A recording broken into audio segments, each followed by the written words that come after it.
Hello, my good friends. How are you today? May God bless you all. I will not introduce anything. You guys watch the video and feel it.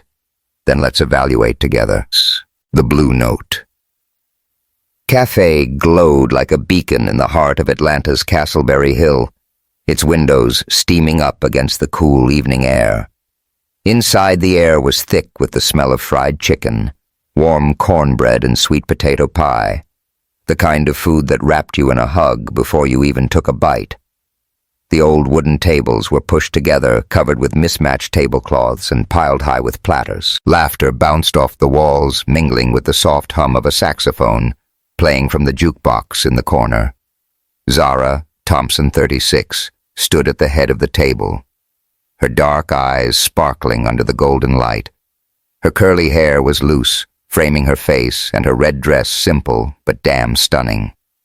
Hugged her curves. She raised a glass of sweet tea, her voice steady but warm. Y'all, we ain't rich, but damn, we got each other. And that's more than enough. Around her, the room buzzed with love. Kaya, her 16-year-old daughter, grinned, her sketchbook tucked under her arm, a pencil still behind her ear. Mom, you're gonna make me cry. And I spent 10 minutes on this eyeliner, she teased, earning a chuckle from the group. Trey, the cafe's manager, leaned back in his chair, his dreads tied up a rare, soft smile on his face. Man, Zara, you keep talking like that.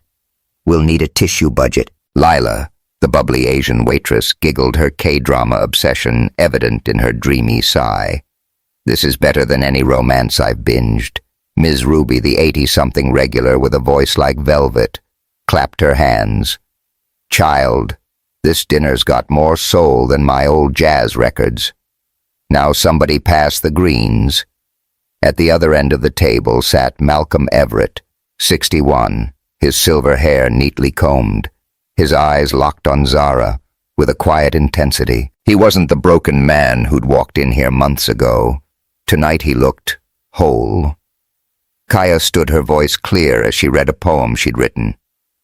My mama's hands serve coffee, but they hold dreams. She saw a stranger's heart when no one else did. The room went quiet, eyes misty. Malcolm reached into his jacket, pulling out a small box. He slid it to Zara, who frowned, confused. What's this, Malcolm? You know, I don't do surprises. Open it, he said, his voice low, almost a whisper. Inside was a key tied to a note. Zara's breath caught as she read it. For the new espresso machine engraved with your mama's name. A promise I'll stick around. Her eyes welled up, and she grabbed his hand, squeezing tight. Damn, Malcolm, you're gonna make me ruin my makeup too. Ms. Ruby broke the silence, launching into an old jazz tune, her voice smoky and rich. The room erupted. People clapped. Some jumped up to dance, and Trey spun Lila in a goofy twirl. Zara leaned into Malcolm, her head on his shoulder, whispering, We made it, didn't we? He nodded, his arm around her. Hell yeah, we did. As the saxophone wailed and the night stretched on, one question lingered. How did a broke waitress and a washed-up millionaire end up here surrounded by this kind of love? Rain hammered the streets of Castleberry Hill, turning the neon signs into blurry streaks of pink and blue. It was the kind of night where Atlanta felt alive but unforgiving, car horns blaring, bus tires hissing on wet pavement, the air heavy with the smell of asphalt and fried food from nearby food trucks, tucked between a graffiti-covered art gallery and a jazz club. The Blue Note Cafe stood like a stubborn old friend, its faded sign flickering but never giving up. Inside the place was a haven. The walls were lined with black and white photos of jazz legends, their faces frozen in mid-note. Wooden tables bore carvings from years of regulars. Names, hearts, a few curse words scratched in by drunk poets. The air smelled of fresh coffee, buttery cornbread, and a hint of bourbon from the bar. Zara Thompson moved through the chaos with the grace of someone who'd done this 1,000 times. Her curly hair was pulled into a messy bun, her apron stained with coffee and grease. But her smile, damn, that smile could light up the whole damn city. At 36, she was a single mom, a dreamer who'd traded her journalism degree for late-night shifts to keep her daughter Kaya fed and clothed.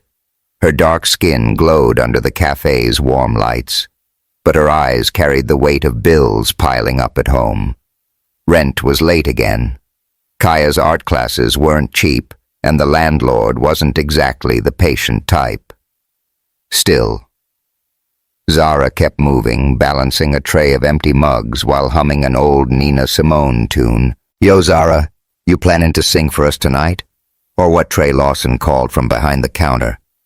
The cafe's manager, a lanky black guy in his early 30s, tossed a rag over his shoulder, his dreads swinging as he grinned. He had a crush on Zara. Hell, everyone knew it, but she played it off like she didn't notice. "Man, you couldn't afford my ticket price," Zara shot back, dodging a customer, waving for a refill. "Keep dreaming, Trey." Lila Chen, the 25-year-old waitress with a pixie cut and a K-drama addiction, piped up from the cash register. "Zara, you're wasting your pipes on this place. You need a stage, a spotlight, and a hot guy to swoon over you." She sighed dramatically, clutching her heart. "Like, where's your romance arc?" Zara rolled her eyes, setting down her tray. "Lila, my romance arc's buried under a pile of bills. Ain't nobody got time for that." The door chimed and Ruby shuffled in her cane, tapping the floor. At 80-something, she was a legend, used to sing jazz back when Castleberry was just a dream. Her gray curls were tucked under a bright headscarf and her eyes twinkled with mischief. "Zara, child, romance ain't about time. It's about heart. And yours is bigger than this whole damn city. Ms. Ruby, you're gonna make me blush," Zara said, helping her to a table. "You want your usual coffee black, 2 sugars, and a slice of that pecan pie if Trey ain't burned it yet." Ms. Ruby cackled, winking at Trey, who groaned. "Yo, I burned 1 pie one time. Y'all ain't never letting me live that down," Trey muttered, heading to the kitchen. Zara laughed, but it faded fast. She glanced at the clock. 9:00 p.m. Another late shift. Another night away from Kaya. Her daughter was probably at home, sketching in her room, dodging texts from kids at school who teased her about her mom just being a waitress. Zara's chest tightened. She'd promised Kaya a better life. But right now, better felt like a pipe dream. The door swung open again, letting in a gust of chilly air, and a man who looked like he'd been chewed up and spit out by life. Malcolm Everett, 61, stood there, his silver hair matted from the rain, his worn coat dripping onto the floor. His face was lined with exhaustion, his dark eyes hollow, like he hadn't slept in days. The stubble on his jaw was more neglect than style, and his boots left muddy prints on the hardwood. He hesitated, scanning the room like he wasn't sure he belonged. Zara caught his eye, nodding toward an empty table. "Hey, grab a seat. You look like you could use a break." Malcolm shuffled over his movements slow, like every step cost him something. He sat staring at the menu, like it was written in another language. Zara approached her tray tucked under her arm. "What can I get you?" "We got fried chicken that'll make you cry, happy tears, or cornbread. If you're feeling simple." He looked up, his voice rough. "Just a plate of chicken and coffee." "Black." He reached into his pocket, then froze, his face paling. "Shit," he muttered under his breath, patting his coat. I must have left my wallet somewhere." Trey, wiping down the counter, overheard and snorted. "Man, this ain't a soup kitchen. You got cash, you eat. No cash, you bounce." Malcolm's shoulders slumped, his hands trembling. "Look, I just need a minute. It's pouring out there. I'll figure it out." Zara shot Trey a look that could have melted steel. "Trey, chill. I got this." She turned to Malcolm, her voice soft but firm. "Don't worry about it. Chicken and coffee's on me tonight. In this place, hungry ain't a crime. Malcolm stared at her, his eyes wide like he wasn't used to kindness. You don't have to do that. I'm not some charity case. Didn't say you were. Zara said, smiling. I'm Zara. You look like you've had a hell of a day. Eat first, then you can tell me about it. Deal? He nodded, swallowing hard. Malcolm. And thanks, I mean it. Lila, watching from the register, leaned over to Trey. Yo, did Zara just adopt a stray? That dude looks like he's been through some shit. Man, she's too damn soft. Trey grumbled, but his eyes softened as he watched Zara head to the kitchen. Always playing hero. Ms. Ruby, sipping her coffee, chuckled. That girl's got a heart bigger than her paycheck. Reminds me of me back when I was singing for pennies and loving fools who didn't deserve it. Zara brought Malcolm's plate, the chicken golden and crispy, the coffee steaming. Here you go. Don't let it get cold, or I'll take it personal. She winked, trying to ease the tension in his face. Malcolm took a bite, closing his eyes like he was tasting salvation. Damn, he said almost to himself. This is good. Been a while since I ate something like this. Glad you think so, Zara said, leaning against the table. So, Malcolm, what's your story? You don't strike me as a regular drifter. He hesitated, stirring his coffee. I used to run a business, big one, real estate. Had it all, penthouse cars, the works. Then it all went to hell. Bad deal, worse people. Now I'm screwed, basically. Zara nodded, no judgment in her eyes. Sounds like life kicked you in the ass. Happens to the best of us. My mama used to say, you fall, you get up, ain't no other choice. Malcolm managed a small smile. Your mama sounds like she didn't take no shit. She didn't. Zara laughed. And neither do I. You'll figure it out, Malcolm. One plate of chicken at a time. A spark in the storm. As Zara moved to another table, Malcolm watched her. Something shifting in his chest. For the first time in months, he didn't feel invisible. He ate slowly, savoring every bite. The warmth of the food chasing away the cold in his bones. Outside, the rain kept falling, but in here it felt like a bubble, a place where the world couldn't touch him. Kaya slipped into the cafe, her hoodie soaked, her sketchbook clutched tight. She spotted Zara and waved, but her smile faded when she saw the exhaustion in her mom's face. Hey, Mom, she said, sliding into a booth. Long night, always, Zara said, ruffling Kaya's hair. You okay? Thought you were staying home. Got bored, Kaya mumbled, picking at her nails. And some girls at school were talking shit again. About you, about this place. Zara's jaw tightened, but she kept her voice steady. Let 'em talk, baby. They don't know us. You're beautiful, and I'm proud of every damn shift I worked to keep you in those art classes. Kaya nodded, but her eyes were distant. I want you to be happy, Mom, not just surviving.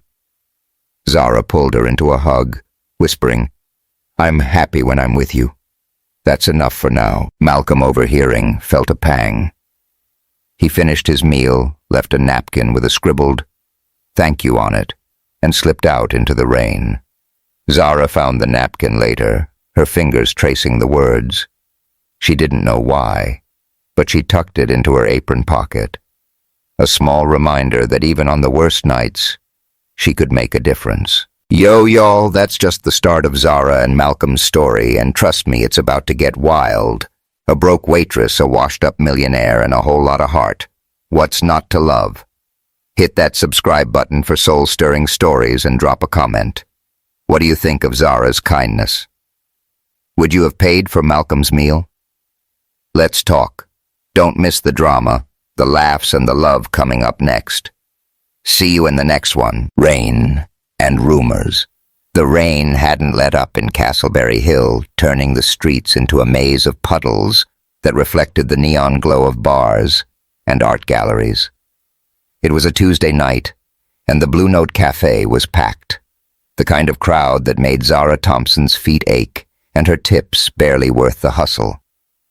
The air inside was thick with the smell of fried catfish, collard greens, and the sharp tang of spilled beer. The jukebox played a low, soulful tune, barely audible over the chatter of regulars and the clink of glasses, graffiti-style murals on the walls. Portraits of jazz legends and poets watched over the chaos, like silent guardians. Zara moved like a pro, her tray loaded with empty plates and half-drunk coffee mugs.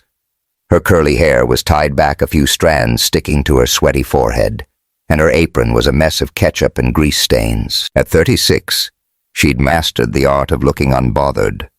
But tonight, the weight of the world was creeping in. Her landlord had left another voicemail, all pay up or get out, and Kaya's art teacher had called about an unpaid class fee. Zara's smile was still on, but it was running on fumes. "Yo, Zara. Table 6 is acting like they own the damn place." Trey Lawson called from the bar, his voice cutting through the noise. The cafe's manager, with his easy grin and dreads pulled into a bun, was wiping down the counter, his eyes flicking to Zara, more than necessary. "They want more cornbread, like we're their personal bakery." "Let 'em wait," Zara shot back, dodging a drunk customer who nearly knocked her tray. "I ain't their mama, and I got 10 other tables bitching about something." Lila Chen, the pint-sized waitress with a thing for K-dramas, popped up beside her, balancing a stack of menus. "Zara, you're too nice to these jerks. If I were you, I'd tell 'em to shove it and find another spot to whine." She grinned, her eyes sparkling with mischief. "Or, find a hot guy to sweep you off your feet and pay your bills, like that old dude you fed the other night." Zara rolled her eyes, setting her tray down with a clatter.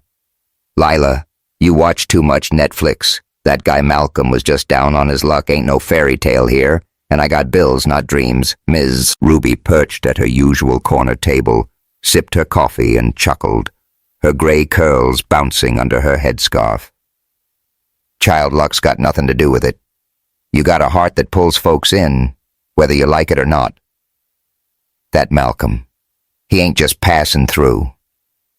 Mark my words, Ms. Ruby. You're gonna jinx me," Zara said, but she couldn't help a small smile. She glanced at the napkin in her apron pocket, the one Malcolm had left with a scribbled, "Thank you." She didn't know why she kept it, but it felt like a tiny anchor in the storm of her life. The door chimed, and Kaya slipped in her hoodie, dripping her sketchbook clutched tight. Her braids were tucked under a beanie, and her eyes were tired like she'd been fighting battles Zara didn't know about. "Hey, Mom," she said, sliding into a booth. "Can I hang here? Holmes?" "Boring." Zara frowned, setting down a glass of sweet tea for her daughter. "Boring, huh? Or is something up? You look like you're carrying the whole damn world, baby." Kaya shrugged, picking at her nails. "Just school stuff. Some girls posted crap online about me, about you working here." Her voice cracked and she looked away. "They called you." "Nobody." Zara's chest tightened, a mix of anger and guilt. She slid into the booth, grabbing Kaya's hand. "Listen to me, Kaya. Those girls, they're talking shit, 'cause they're scared of who you are. You're smart, you're talented, and you're mine. I work this job for you, and I'm proud as hell of it. Don't let 'em make you small." Kaya nodded, her eyes glistening. I want you to have more, Mom. You deserve it." Zara pulled her into a hug, whispering, "I got you, baby. That's more than enough." But as she stood, the weight of Kaya's words settled in. She wanted more too, but dreams like that felt buried under a pile of bills and late-night shifts. A chance encounter. The next evening, Zara took her break at the Castleberry Night Market, a sprawling mess of food trucks, craft stalls, and live music a few blocks from the cafe. The air smelled of tacos, grilled corn, and the faint smoke of a nearby barbecue pit. String lights crisscrossed above, casting a warm glow over the crowd. Artists, hipsters, and families laughing under the stars. Zara, still in her work jeans and a faded Nina Simone tee, wandered the stalls, her hands stuffed in her pockets. She'd come to clear her head, maybe grab a cheap empanada, but her mind was stuck on Kaya's hurt and that damn landlord's voicemail. She stopped at a small table cluttered with old books and vinyl records, the seller half hidden behind a stack of crates. Her eyes widened when she recognized him. Malcolm Everett, his silver hair tucked under a worn baseball cap, his coat still looking like it had seen better days. He was haggling with a customer over a dog-eared copy of The Great Gatsby, his voice low, but sharp. $5, man. It's a classic. You gonna lowball me on Fitzgerald? Zara couldn't help but smile. She stepped closer, picking up a battered Miles Davis record. Didn't peg you for a book dealer, Malcolm. Thought you were more the real estate tycoon type? Malcolm's head snapped up, his dark eyes lighting with recognition. Zara, hell. What are you doing here? He grinned a little sheepish, running a hand through his hair. And yeah, tycoon days are long gone. Now I'm just trying to make a buck without getting soaked again. She laughed, holding up the record. This any good? Or you selling me junk? Junk? Malcolm clutched his chest, mock offended. That's kind of blue. Pure gold. I'll let it go for $3, but only 'cause you saved my ass with that chicken deal, Zara said, fishing out some crumpled bills. She handed them over, their fingers brushing for a second. She ignored the spark that shot through her dam. She wasn't that desperate for a connection. So what's the story? You out here hustling every night? Malcolm leaned back, his smile fading. Story's simple. I had it all. Big houses, fancy cars, the whole damn dream. Then some bastard I trusted screwed me over. Lawsuits, bankruptcy, you name it. Now I'm selling books to eat. Life's a bitch, ain't it? Zara nodded, her eyes soft. Yeah, it is. But you're still standing. That's more than most.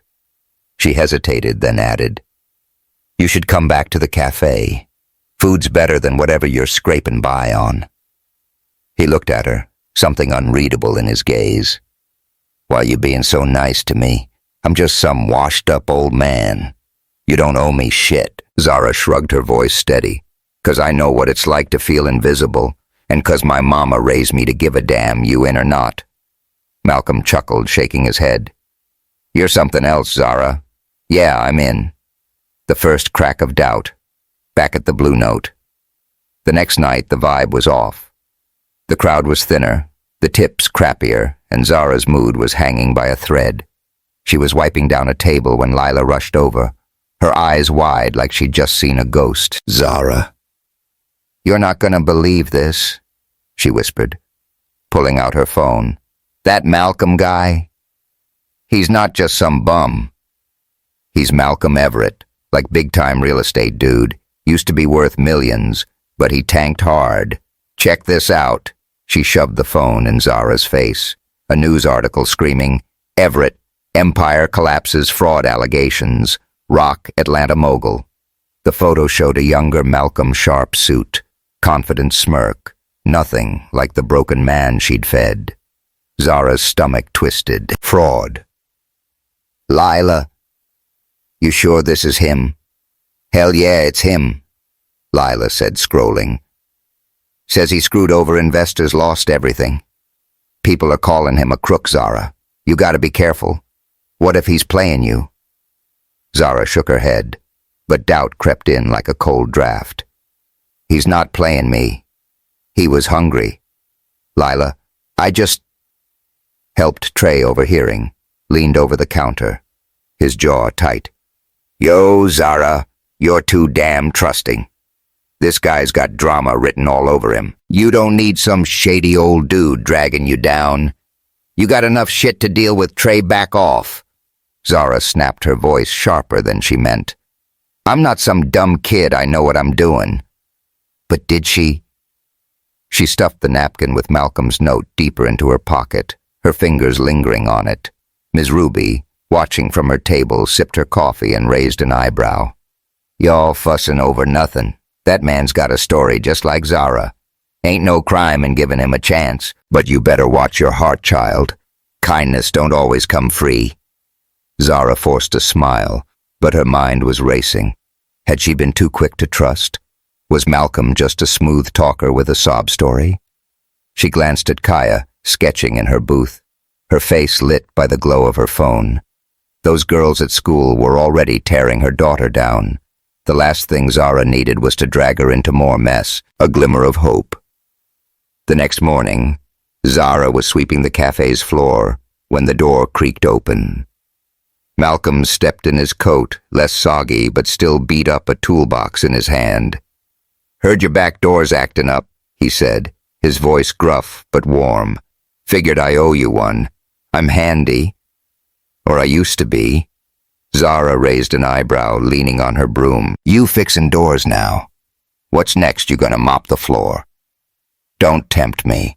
Malcolm grinned, but his hands fumbled with the toolbox and a wrench clattered to the floor. Damn it, he muttered, bending to grab it. Told you I'm rusty. Zara laughed, the sound easing the knot in her chest. Rusty's fine. Just don't break my door or I'm charging you double.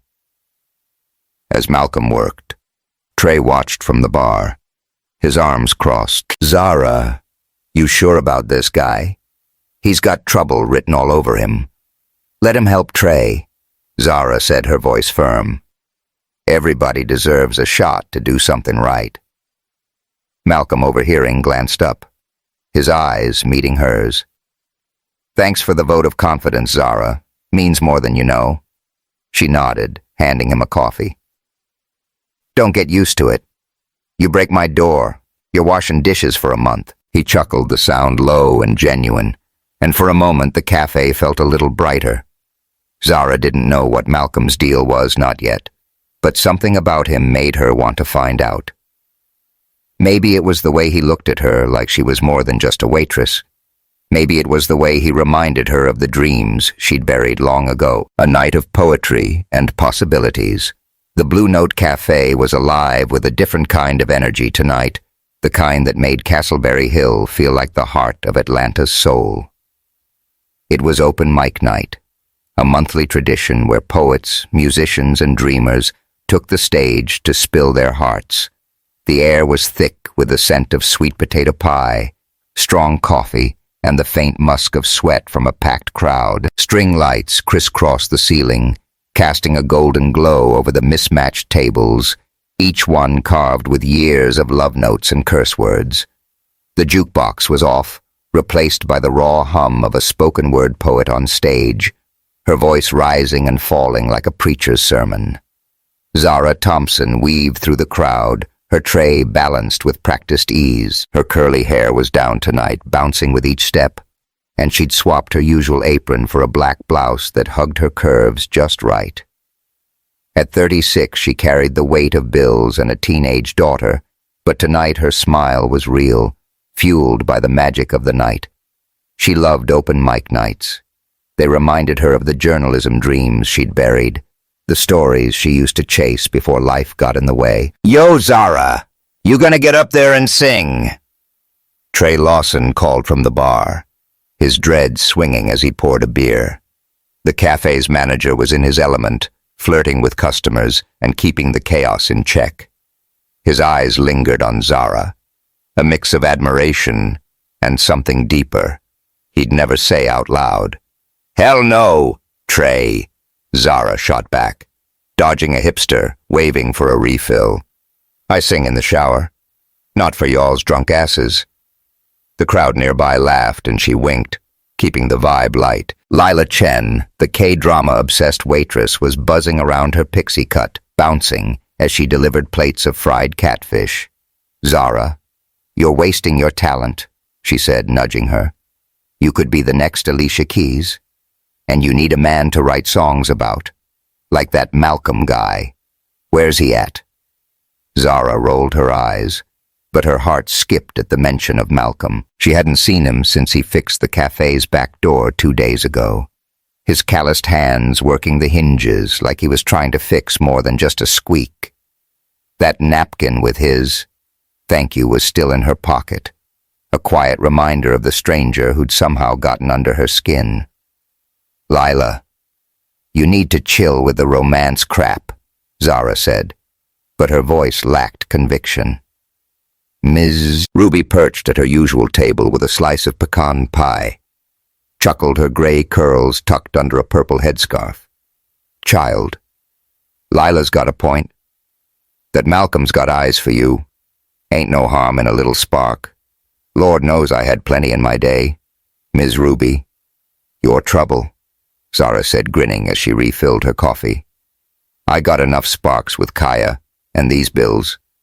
Don't need no man adding to the fire. Speaking of Kaya, her 16-year-old daughter was in the back setting up for her turn on stage. Kaya's braids were pulled into a high bun, and her sketchbook was open, her fingers smudged with charcoal from last-minute tweaks to a drawing she'd show tonight. She'd been quieter since those girls at school posted crap about her online, calling her mom a nobody waitress. Zara had hugged her tight, but the hurt lingered in Kaya's eyes, and it cut Zara deeper than any late rent notice. A surprise on stage. The poet on stage finished to a round of snaps and cheers, and Kaya stepped up, her shoulders squared, but her hands trembling. She held up a canvas, a vibrant sketch of a woman with curly hair, standing tall against a stormy sky. This is for my mom, Kaya said, her voice soft but steady. She's not just a waitress. She's everything. The room went quiet, and Zara froze her tray, nearly slipping. Kaya's words hit like a punch, and her poem, raw honest about love and struggle, brought tears to Zara's eyes. Damn, baby, she whispered, wiping her cheek. You're gonna kill me with this. The crowd erupted in applause, and Kaya beamed her confidence back for the first time in weeks. Zara rushed over, pulling her into a hug. Kaya that was, I'm so proud of you. Don't you ever forget how strong you are. Thanks, Mom. Kaya mumbled, her face buried in Zara's shoulder. I wanted them to see you like I do. Before Zara could respond, the door chimed and Malcolm Everett stepped in, his silver hair damp from the drizzle outside. His coat was still a mess, but he'd shaved, and his dark eyes scanned the room until they landed on Zara. He gave a small nod, like he wasn't sure he was welcome. Zara's heart did a stupid flip, and she cursed herself for it. Get it together, girl. He's just a customer. Yo, Malcolm, you made it, she called, waving him over. Didn't think you'd show for poetry night. He shrugged, a half smile tugging at his lips. Heard it was a big deal. Figured I owed you for that chicken. And the door. He glanced at the stage where a new poet was starting. This place, it's something special. Yeah, it is, Zara said, her voice softer than she meant. Grab a seat. Coffee's on me, but don't expect a free meal every damn time. Malcolm chuckled, settling at a table near the stage. Fair enough, I ain't that broke yet. As the night went on, the energy in the cafe soared. Poets spilled their souls. A guitarist played a bluesy riff, and the crowd was electric. Then, to everyone's surprise, Malcolm stood, raising a hand. Mind if I take a turn? He asked the MC, who nodded, curious.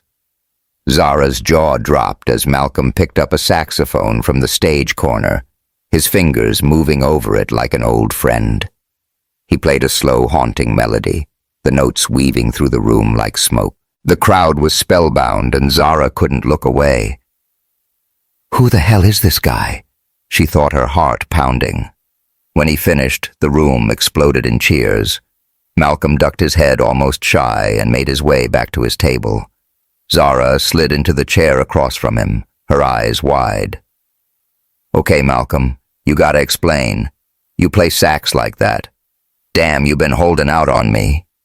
He laughed, rubbing the back of his neck.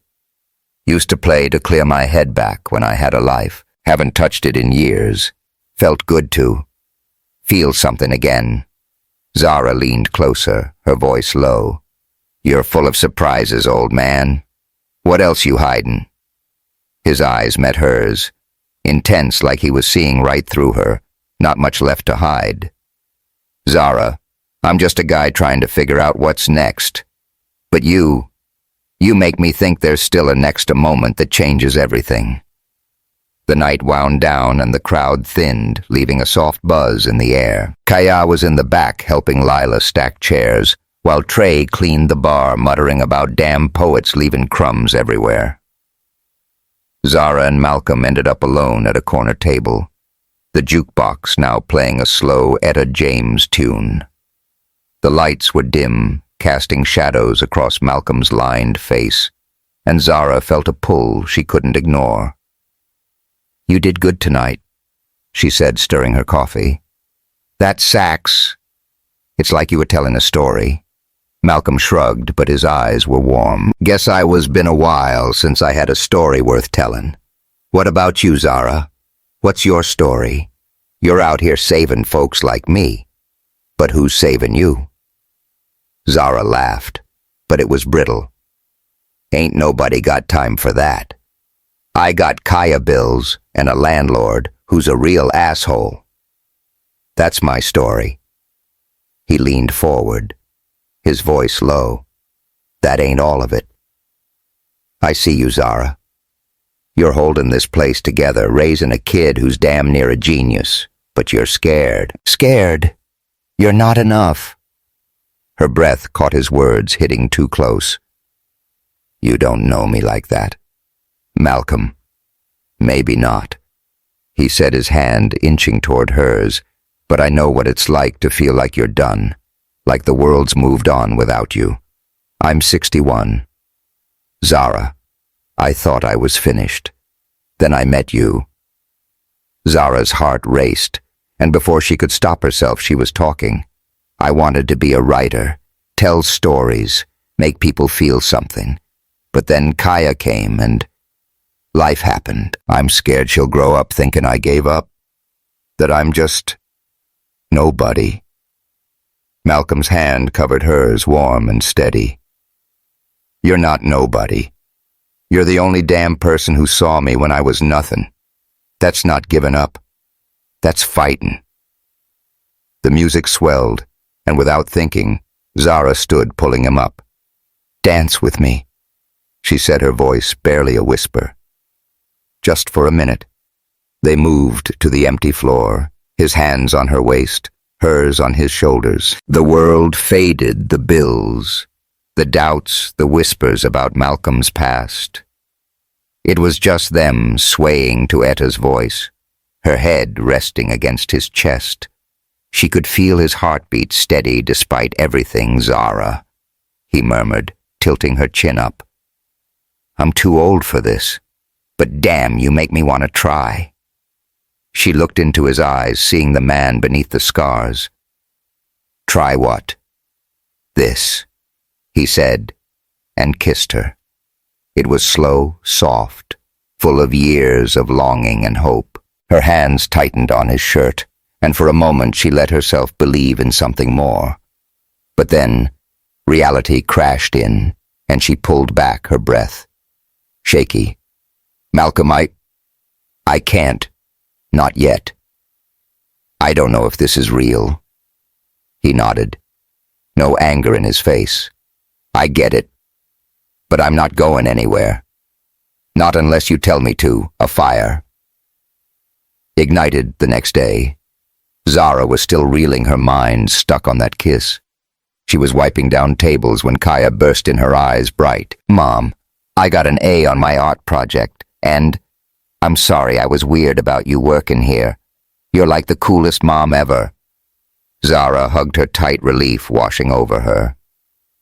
Baby, you're the coolest kid. Don't ever doubt it. As Kaya headed to the back, Malcolm showed up, a determined look in his eyes. Zara, I've been thinking you lit a fire in me last night. I'm done hiding. I'm gonna fight that lawsuit, take back what's mine, maybe start something new. You in? Zara smiled, her heart swelling. Hell yeah, I'm in. But you're buying your own coffee from now on.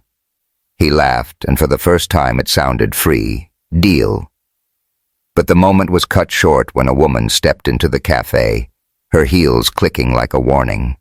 Vanessa Price, 50s white, dripping in designer clothes, scanned the room like she owned it. Her eyes landed on Malcolm, and a smirk curved her lips. Malcolm Everett. Never thought I'd find you in a dump like this. Zara's stomach dropped. Vanessa turned to her, her voice icy. And you must be the waitress. Cute, but Malcolm's out of your league. He belongs in my world, not slumming it with you. Malcolm's jaw tightened. Vanessa, get the hell out. I'm done with your games. Zara stood tall, her voice steady. Lady, I don't know who you think you are, but this is my house. You don't talk to me like that. Vanessa laughed, but it was cold. Enjoy your little fantasy. It won't last. She strutted out, leaving a chill in her wake. Zara looked at Malcolm, doubt creeping back. Who was that, Malcolm? And what the hell's she talking about?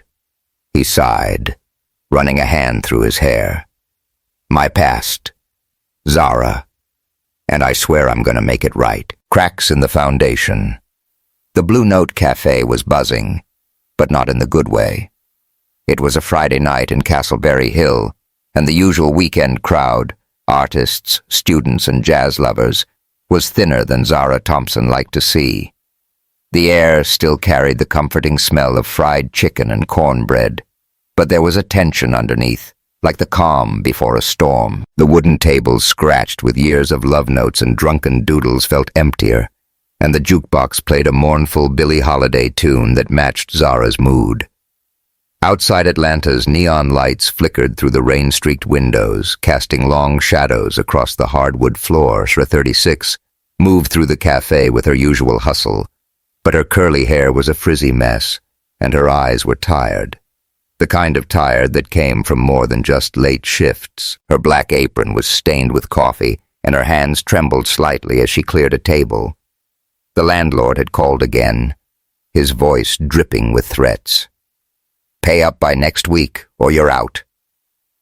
Kaya's art classes were overdue, and now whispers about Malcolm Everett were spreading like wildfire. Thanks to Lila's big mouth, Zara's chest felt tight like the world was closing in, and that damn kiss from the poetry night was still messing with her head. What the hell was I thinking? She wondered, wiping down a table harder than necessary.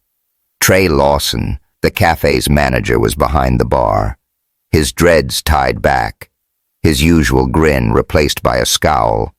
He slammed a glass down, his voice low but sharp.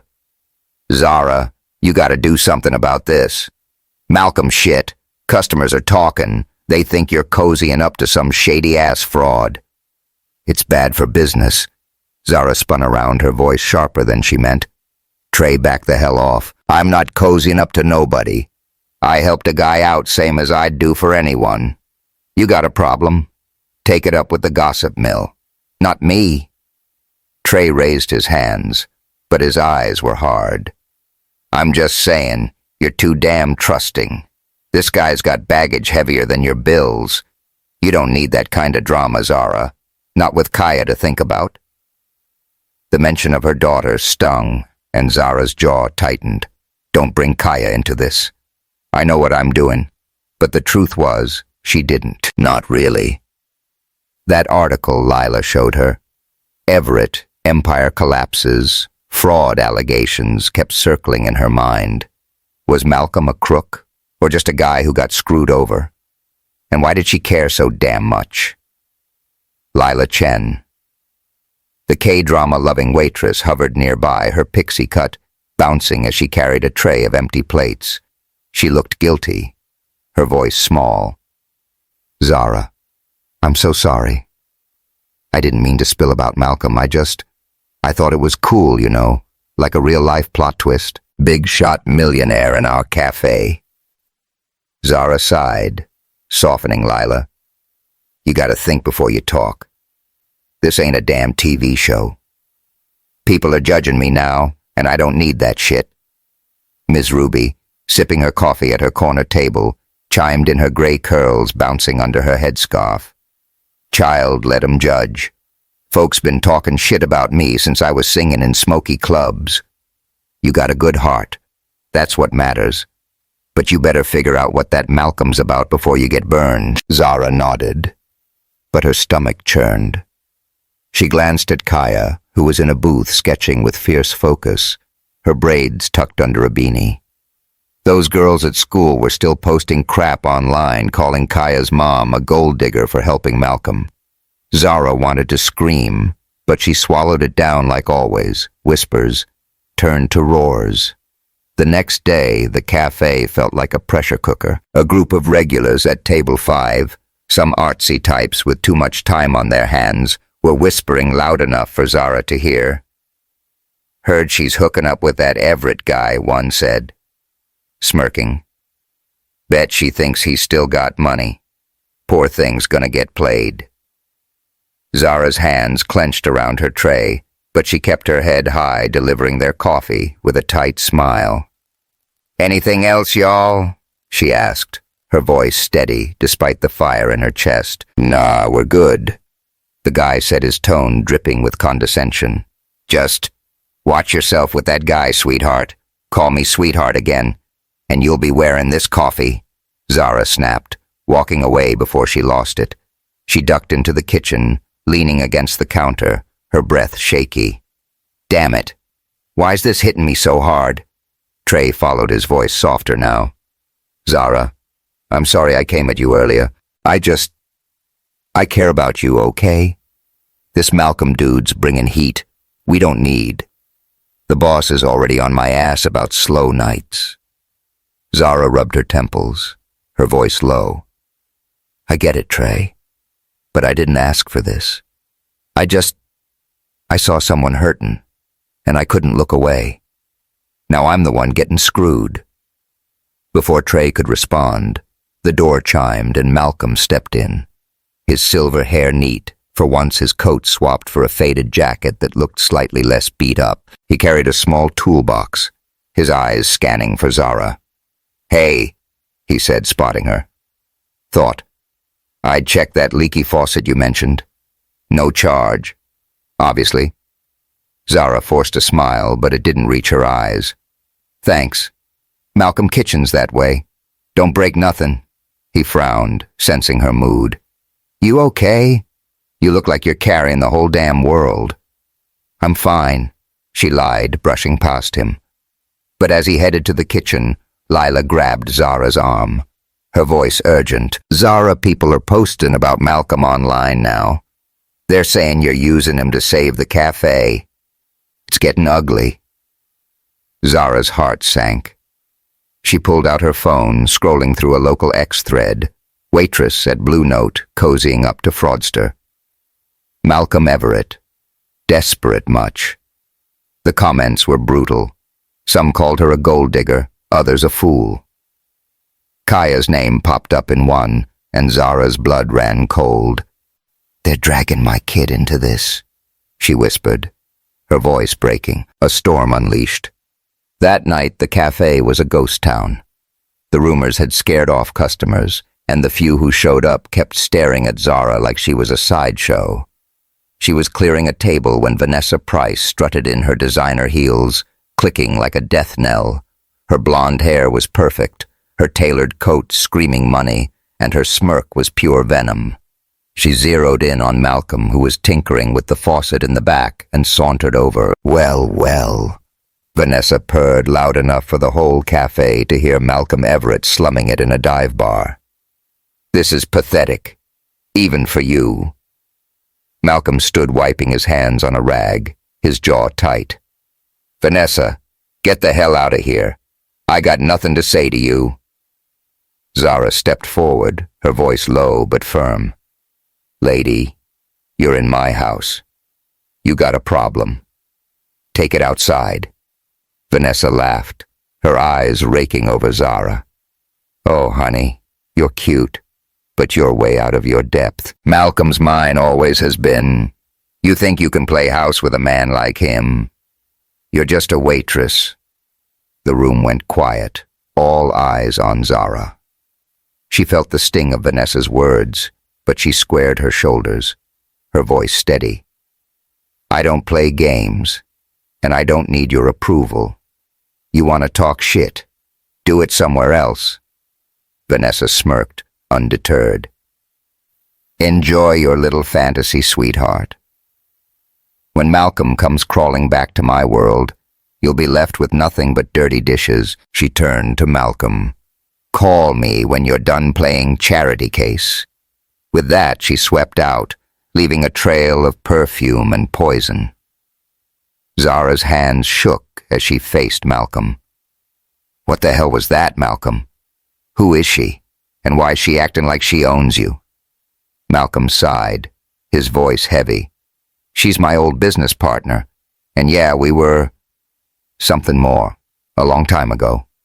She's the one who helped tank my company, Zara.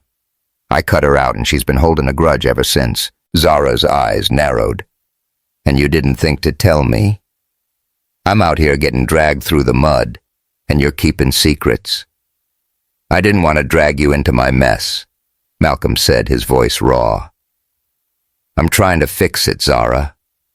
I'm suing the bastards who screwed me over.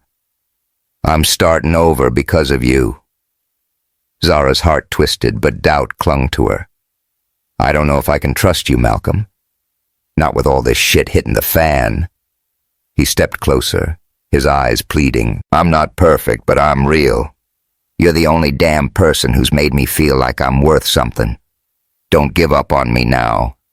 She looked away, her throat tight. "I need time, Malcolm. I got Kaya to protect. I can't afford to be wrong." A fire in the kitchen. The next morning, Malcolm showed up early, determined to prove himself. He offered to help with the cafe's inventory, but his attempt at baking cornbread went south fast. The kitchen filled with smoke, and the pan came out black as coal. "Damn it!" Malcolm cursed, waving a towel at the smoke. "I built skyscrapers, and I can't bake a damn bread." Trey, checking the damage, laughed despite himself. "Man, you're gonna burn this place down. Stick to fixin' faucets. Old-timer." Ms. Ruby, sipping her coffee, cackled. "Boy, you cook like I dance badly, but you got heart. I'll give you that." Kaya, sketching nearby, filmed the chaos on her phone, giggling. "Mom, this is going on TikTok. Millionaire burns cornbread. It's viral gold." The video posted later unexpectedly drew a small crowd to the cafe, curious about the mystery man. Zara couldn't help but smile, but the relief was short-lived. That afternoon, a bank notice arrived. Final warning: pay $10,000 by next week, or the cafe loses its lease. Zara's hands shook as she read it, her voice barely a whisper. "We're screwed." Malcolm, overhearing, stepped closer. "Zara, let me help. I know people. I can talk to suppliers, maybe get you some time." She looked at him, torn. "Why, Malcolm? Why's this matter to you?"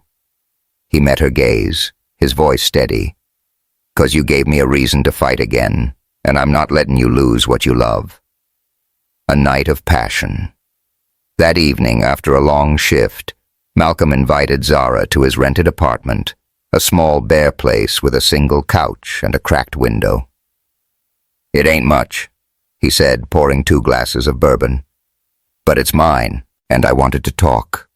Away from the noise, Zara hesitated, but followed her heart racing. The room was dim, lit by a single lamp, the air heavy with the scent of bourbon and old wood. They sat close, the tension between them, electric. Malcolm spoke first, his voice low. "Zara, I'm sorry about Vanessa, about the rumors. I never meant to drag you into my shit. She sipped her drink, her eyes searching his. I'm scared. Malcolm. Scared of losing everything. Scared of this. Whatever it is. He set his glass down, his hand, finding hers. I'm scared too. I'm 61. Zara. I thought my life was over. But you make me want to start again, for real. The bourbon warmed her, loosening her guard. She stood, pulling him up. Dance with me, she said, her voice husky. They swayed to the faint sound of a neighbor's radio, his hands on her hips, her arms around his neck. The world melted away. And when he kissed her, it wasn't soft like before. It was deep hungry, full of need. Her fingers tugged at his shirt. His hands slid under her blouse, and they stumbled to the couch. A tangle of heat and want. Clothes hit the floor, and for a moment, it was just them. No rumors, no bills, no past. The scene was raw but restrained, focusing on their connection, their breaths mingling, their shared vulnerability. Afterward, Zara pulled back, her heart pounding. Malcolm, I want this, but I need to know it's not gonna break me. He cupped her face, his voice steady. I'm not here to break you. I'm here to build something with you.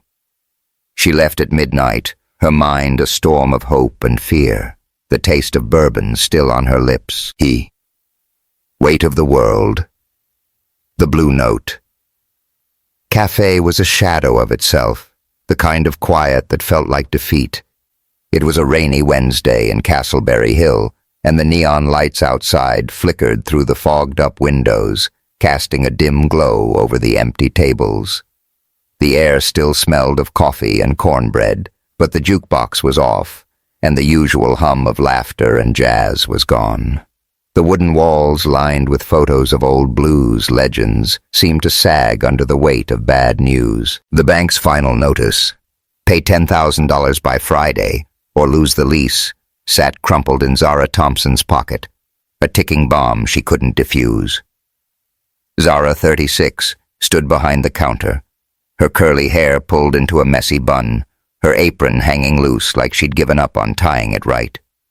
Her dark eyes were red-rimmed, not from crying but from sleepless nights, spent crunching numbers that never added up. The rumors about Malcolm Everett, former real estate tycoon, alleged fraudster, had scared off customers, and Vanessa Price's venomous gossip had painted Zara as a desperate gold digger. Worse, Kaya was catching hell at school with kids posting shit online about her mom. Zara's hand shook as she wiped down the counter, her voice barely above a whisper. We're screwed, aren't we? Trey Lawson, the cafe's manager, leaned against the bar, his dreads loose. His usual swagger dulled. Zara, we'll figure it out. We always do. But this Malcolm crap ain't helping. People think you're in bed with a crook. Literally. It's killing us.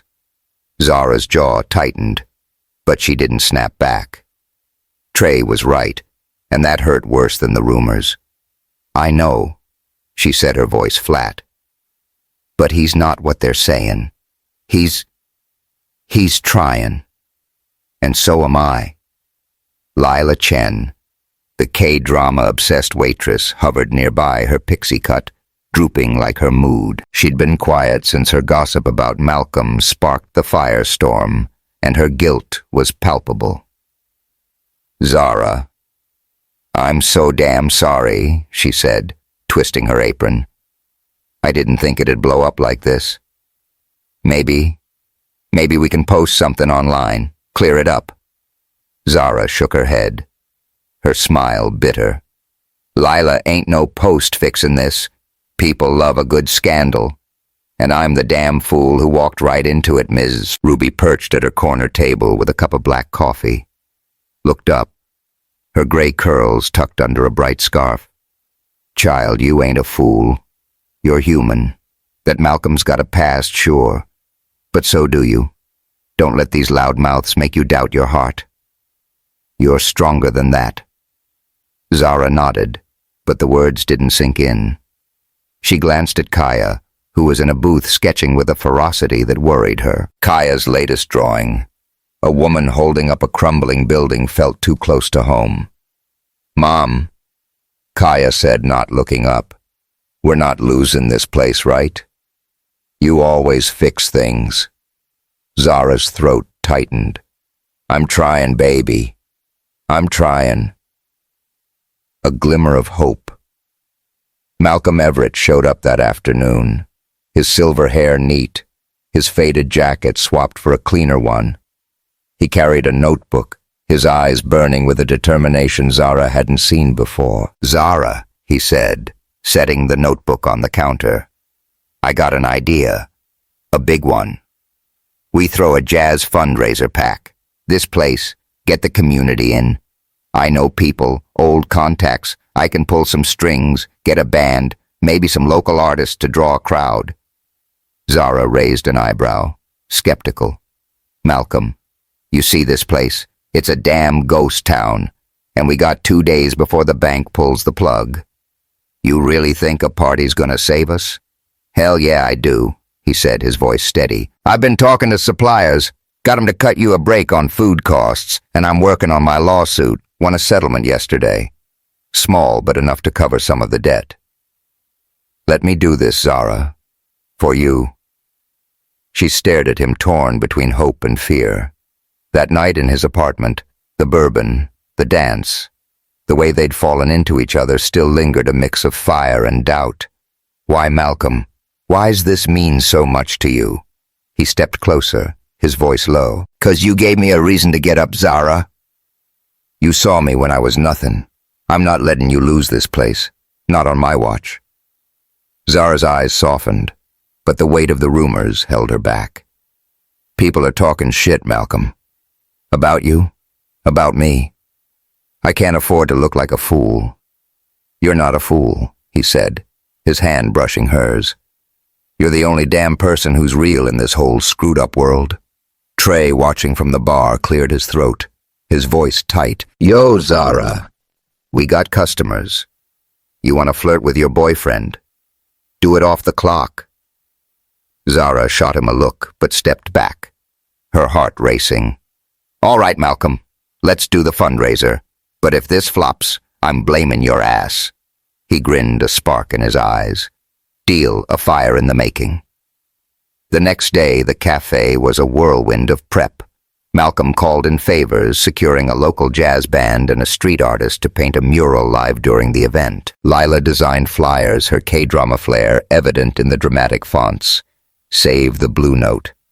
Jazz, soul, and second chances. Kaya helped her sketches, turning into posters that popped with color. Even Trey pitched in. Though he grumbled, "This better work, or we're all screwed." Malcolm tried to help in the kitchen, but his attempt at frying chicken was a disaster. Oil splattered, and a piece caught fire, sending him scrambling for a towel. "Damn it," he cursed, waving smoke away. "I built malls and I can't fry a damn wing." Trey laughed, clapping him on the back. "Man, stick to real estate. You're a hazard in here." Kaya, filming on her phone, giggled. "This is going viral. Malcolm, Millionaire versus Chicken Round 1. "You're welcome." The video posted on TikTok drew curious likes and slowly buzz about the fundraiser spread. Ms. Ruby, watching the chaos, sipped her coffee and chuckled. "Y'all look like a circus, but a good one. This place might just make it if you don't burn it down first." Zara watched Malcolm, his sleeves rolled up, sweat on his brow as he argued with a supplier on the phone. He was fighting for her cafe, for her, and it stirred something deep, but the rumors still gnawed at her, and Vanessa's words, "You're just a waitress," echoed like a taunt. The breaking point. Friday night arrived and the Blue Note was transformed. String lights draped the ceiling tables, pushed back to make room for a small stage. The jazz band tuned up their saxophone, warming the air, and the smell of fried catfish and sweet potato pie filled the room. Kaya's posters lined the walls and her latest drawing, a vibrant portrait of Zara and Malcolm, hands clasped, standing strong, hung above the bar. The crowd was bigger than Zara expected, a mix of regulars, curious locals, and a few of Malcolm's old contacts drawn by his name. Zara moved through the chaos, her black dress simple, but striking her curly hair loose. She was nervous, her heart pounding with the stakes. "This has to work," she whispered to Lila, who was passing out flyers. "It will," Lila said, squeezing her hand. "You're Zara freakin' Thompson. You got this." But as the band kicked off, Vanessa Price walked in, her designer coat gleaming, her smirk sharper than a blade. She scanned the room, her eyes landing on Malcolm, who was helping Trey set up a donation jar. "Well, isn't this quaint?" she said, loud enough to turn heads. "Malcolm, you're really slumming it now. And you," she turned to Zara, "you think this little stunt will save your pathetic cafe? You're out of your league." Zara's blood boiled, but she kept her voice steady. "Vanessa, you're not welcome here. Get the hell out." Vanessa laughed, her voice dripping with scorn. "Oh, honey, I'm just getting started. I've been talking to the bank. They're done with you. And Malcolm, he'll come crawling back to me when this fails. He always does." Malcolm stepped forward, his voice like steel. "Vanessa, you're wrong. I'm done with you. And this cafe, it's worth more than your whole damn world." The crowd murmured some snapping photos, others whispering. Zara felt exposed, like every eye was judging her. She wanted to run, but Kaya's voice cut through the noise. Her daughter took the stage, holding up her portrait. "This is for my mom," she said, her voice clear. "She's not just a waitress. She's the strongest person I know. And Malcolm, he's family now, so y'all can shut up and help us save this place." The room went silent, then erupted in applause.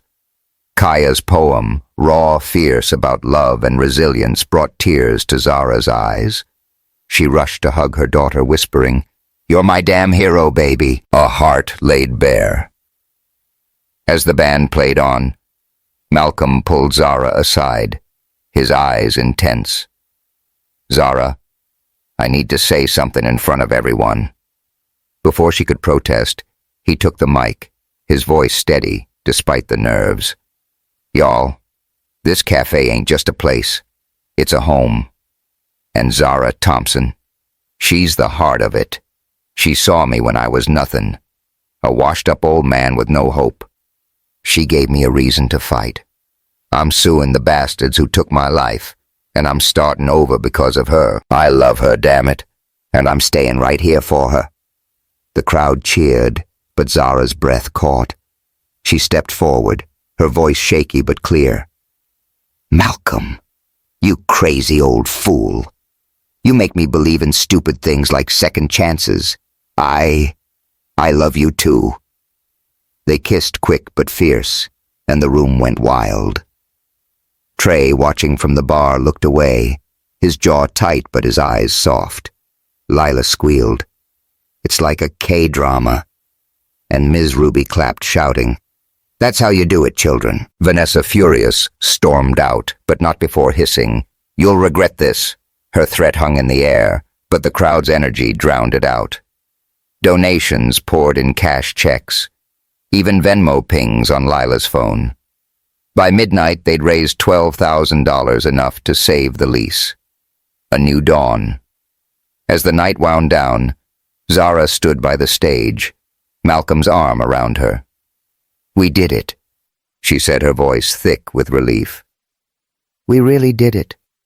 "Hell yeah, we did," Malcolm said, kissing her forehead. "But this ain't the end. I'm pitching my new consulting gig to investors next week. I'm back, Zara, and I'm not going anywhere." Kaya ran over, hugging them both. "Mom, Malcolm, you're like the coolest old couple ever." "Old?" Malcolm groaned, but he laughed, ruffling her hair. "Watch it, kid." Trey approached, his smile strained but genuine. "Zara, I'm happy for you. You deserve this. He nodded at Malcolm. Don't screw it up, man. Malcolm clasped his hand. I won't. As the last guests left, Zara looked around the cafe, her heart full. The fight wasn't over, but for the first time she felt like she wasn't alone. She pulled out the napkin with Malcolm's. Thank you, smiling. Time to plan that dinner, she said, her voice soft. For all of us, a table full of soul. The Blue Note. Cafe was alive in a way it hadn't been in months, maybe ever. It was a warm Saturday evening in Castleberry Hill, and the Atlanta sky was clear stars, peeking through the city's neon haze. Inside the cafe glowed like a beacon, its windows steaming from the heat of bodies and home-cooked food. The air was thick with the smell of fried chicken, golden cornbread collard greens simmered with smoked turkey and sweet potato pie, so good it could make you cry. The wooden tables carved with years of names and dreams were pushed together into one long spread, covered with mismatched tablecloths, red-blue checkered, whatever Zara could scrounge up. String lights crisscrossed the ceiling, casting a golden warmth over everything, and the jukebox played a soft Aretha Franklin tune, her voice wrapping the room in love. Zara Thompson stood at the head of the table, her curly hair loose cascading over her shoulders like a crown. At 36, she wore a simple red dress that hugged her curves, her dark skin glowing under the lights. Her eyes, usually tired from late shifts and endless bills, sparkled with something new. Hope, maybe, or just the relief of surviving. The bank was off her back, thanks to the jazz fundraiser, and the cafe was hers again. But tonight wasn't about money. It was about the people around this table, the ones who'd fought with her, loved her, and reminded her who she was. Y'all, Zara said, raising a glass of sweet tea, her voice steady but thick with emotion. We been through some shit. Bills, rumors, damn near losing this place. But we're here. Together, and that's worth more than any paycheck. So here's to us, to family, to second chances, and to never giving up. The table erupted in cheers, glasses clinking, laughter bouncing off the walls. Kaya, Zara's 16-year-old daughter, grinned from her seat, her braids tucked under a colorful head wrap, her sketchbook open to a new drawing. Mom, you're gonna make me cry, and I spent like forever on this mascara, she teased, earning a laugh from the group. Trey Lawson, the cafe's manager, leaned back in his chair, his dreads loose, a rare, soft smile on his face. Man, Zara, you keep talking like that. We'll need a mop for all these tears. But for real, you're the damn glue holding us together. Lila Chen, the K-drama-obsessed waitress, clapped her hands, her pixie cut bouncing. This is better than any finale I've binged. Zara, you're basically a queen and this dinner. Total K-drama vibes. Ms. Ruby, the 80-something jazz legend, cackled from her spot, her gray curls peeking out from a purple headscarf. Child, this ain't no drama. This is soul. Now somebody pass the greens before I start singing and scare y'all off. At the other end of the table sat Malcolm Everett, 61, his silver hair neatly combed, his faded jacket replaced by a clean button-up that looked like he'd ironed it himself. His dark eyes were locked on Zara, a quiet intensity in them that hadn't been there when he first stumbled into the cafe. Broken. He wasn't that man anymore. Tonight, he looked like someone who'd found his way home, a family forged in fire. The dinner was a chaotic, beautiful mess. Plates were piled high, crispy chicken, buttery cornbread, mac and cheese so cheesy it stuck to your ribs. The regulars, a mix of artists, poets, and neighborhood folks, passed dishes and stories, their voices blending into a symphony of love. Kaya stood holding up her sketchbook. I made something for tonight, she said, her voice clear. She flipped to a drawing, a vibrant scene of the cafe with Zara at the center, Malcolm by her side, and everyone else around them, laughing, eating, living. This is us, she said. Family. Zara's eyes welled up and she pulled Kaya into a hug. Baby, you're gonna kill me with these drawings. This is... damn. It's perfect. Malcolm raised his glass, his voice low but steady. To Kaya for seeing us better than we see ourselves, and to Zara for giving me a reason to fight again. Hell to all y'all for reminding me what matters. The table cheered again, and Trey, despite the ache in his chest, joined in. He'd loved Zara for years, but seeing her with Malcolm happy real made him let go. All right, old man, he said, nodding at Malcolm. You're all right, but don't screw this up or I'm coming for you. Malcolm laughed, clasping his hand. Deal, Trey, I ain't going nowhere. Lila ever. The romantic sighed dreamily. Y'all, this is like crash landing on you, but with better food. Zara, you gotta write this story. It's epic. Ms. Ruby snorted, grabbing another piece of chicken. Write it, child. I'm living it. This dinner's better than any love song I ever sang. Now who's got the hot sauce? The banter flowed, and Zara felt a warmth she hadn't known in years. She looked at Malcolm, his hand resting near hers, and for the first time she didn't question it. The rumors, the bank. Vanessa's venom, they'd tried to break her. But here she was, surrounded by people who'd fought for her. She leaned into Malcolm, whispering, We made it, didn't we? Hell yeah, we did. He murmured, his arm slipping around her. And we're just getting started. A surprise that seals it. As the meal wound down, Malcolm stood clearing his throat. The room quieted, sensing something big. Y'all, I got one more thing to say, he said, his voice steady but laced with nerves. Zara, you changed my life. Not just by feeding me when I was down, but by believing in me when I didn't believe in myself. I'm back in the game. My consulting business has taken off. Got investors lined up, and I'm helping folks like me start over. But none of that means shit without you. He reached into his pocket, pulling out a small box tied with a ribbon. Zara's breath caught her eyes wide. Malcolm, what the hell is this? You know, I don't do surprises. Open it, he said.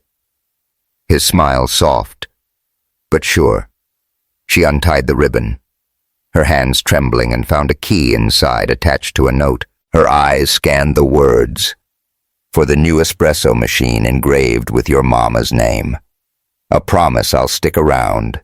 The machine, sleek and shiny, stood in the corner of the cafe, the name Evelyn etched in elegant script.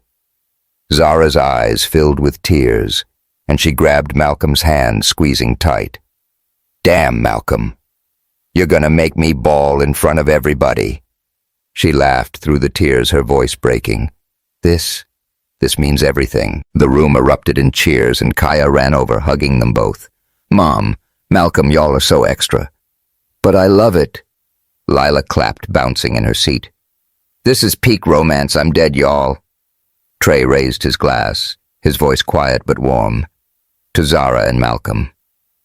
Y'all make me believe in something bigger. Mrs. Ruby stood her cane, tapping the floor, and launched into an old jazz tune, her voice smoky and rich. Ain't no mountain high enough, she sang, and the room joined in some clapping, others jumping up to dance. Trey spun Lila in a goofy twirl. Kaya dragged Malcolm to the floor, and Zara laughed, her heart so full it hurt.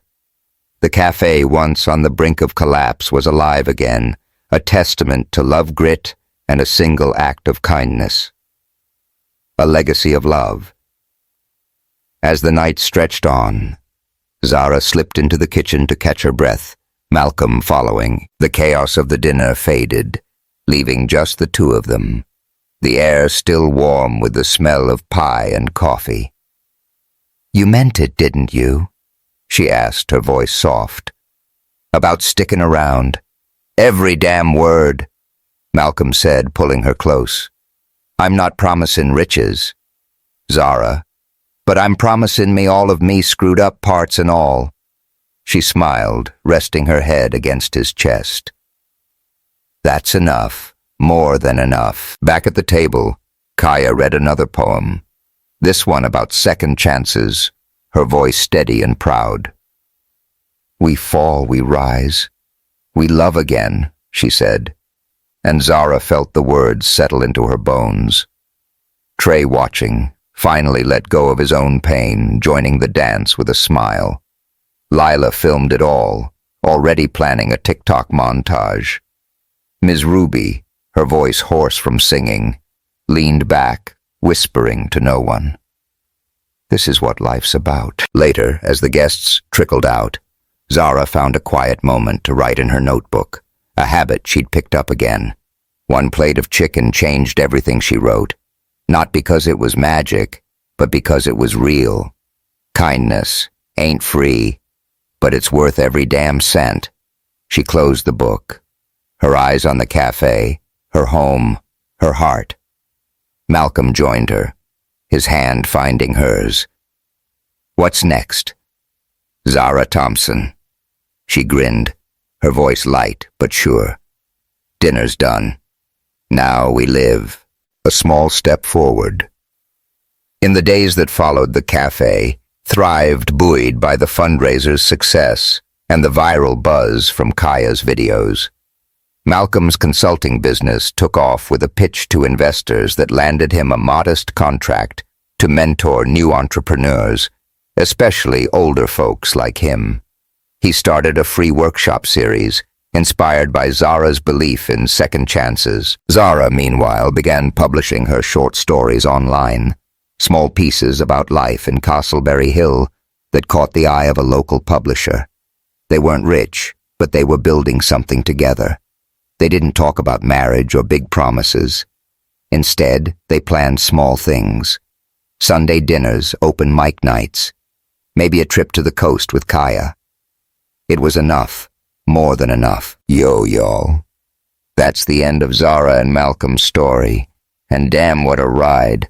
From a plate of chicken to a table full of love, they showed us what kindness and grit can do.